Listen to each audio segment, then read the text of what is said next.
প্রশ্ন আসতে পারে ব্যবসা বাণিজ্য বন্ধ না, ব্যবসা বাণিজ্য যদি তামাম দুনিয়ার সব কিছু বন্ধ হয়ে যায়, এদেশের 18 কোটি মানুষের 36 কোটি হাত আছে। এদেশে যে সম্পত্তি আছে আমি যতটুকু লেখাপড়া করে পেয়েছি, এই সম্পদগুলো যদি সুষ্ঠু বন্টন আমরা করতে পারি, আর যদি সৎ এবং যোগ্য নেতৃত্ব আমাদের কাছে থাকে, আল্লাহর কসম তামাম দুনিয়ার একটা টাকাও ভিক্ষা নেওয়া লাগবে না। এজন্য আমাদের এখন উচিত এই আন্তর্জাতিক ষড়যন্ত্রগুলো করাচ্ছে এই মুশরিকরা,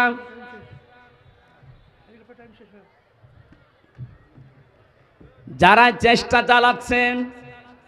আরে ভাই আপনি অনেকে চিন্তা করছে আমি তো কিছু পাইনি, অনেকে অনেক কিছু পেয়েছে, পাক। আপনি কিচ্ছু পাননি, কিন্তু জালেম থেকে তো হালকা মুক্তি পেয়েছেন, এইটাই কম কিসের? এখন আপনি বাইরে গেলে খুন, ঘরে থাকলে গুম, এই সিস্টেম এখন আর নেই। আর কিছুদিন যেতে দেন। কোরআনে কারিম যদি সত্যি আপনার উপরে দেশে ছায়া ফেলতে পারে, কাবা শরীফের মতো নিরাপত্তা দিয়ে 56,000 বর্গ মাইল আল্লাহ ঢেকে রাখবে। আর ওইটা যখন সামনে দেখতে পাবেন, তখন আমাদের কাজ হবে আল্লাযীনা ইউকিমুনাস সালাতা ওয়া মিম্মা রাযাকনাহুম ইউনফিকুন। নামাজ আগে না, আগে ঈমান ঠিক রাখা দরকার। ঈমান আজকে চুরি করার জন্য কতগুলো লাইন ওরা খুলে রেখেছিল, ওই লাইনগুলো এখন আস্তে আস্তে বন্ধ হচ্ছে। কথা বলছেন আপনি? আপনি টের পাচ্ছেন না? জ্ঞানী মানুষ টের পাবে। কতগুলো লাইন ওরা খুলে রেখেছিল আমাদের ঈমানকে চুরি করার জন্য, নষ্ট করার জন্য। ওই রাস্তাগুলো এখন ব্লক করা হচ্ছে।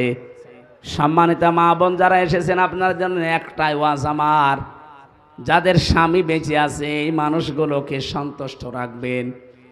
আর স্ত্রী যাদের বেঁচে আছে, স্বামীদের জন্য সবচাইতে বড় ওয়াজ, নিজের স্ত্রী বাদ দিয়ে অন্য কাউকে কামনা করাই জায়েজ নেই। এই জন্য যারা পরকীয়া প্রেমী আছেন, এই মুহূর্তে তাওবা করে ফিরে আসেন। ফিরে আসবেন কারা কারা? হাত তোলেন তো। এই মুরব্বী, কার সাথে লাইন করেন আপনি? হ্যাঁ, মুরব্বী বয়সে এখনো চরিত্র পাল্টাননি ভাই। আজকে আসলে মাহফিলটা যারা হেলিকপ্টারে করে নিয়ে এসেছে ওনাদের মাহফিল, এইটাই তো আমি একটু বেশি হয়ে গেল।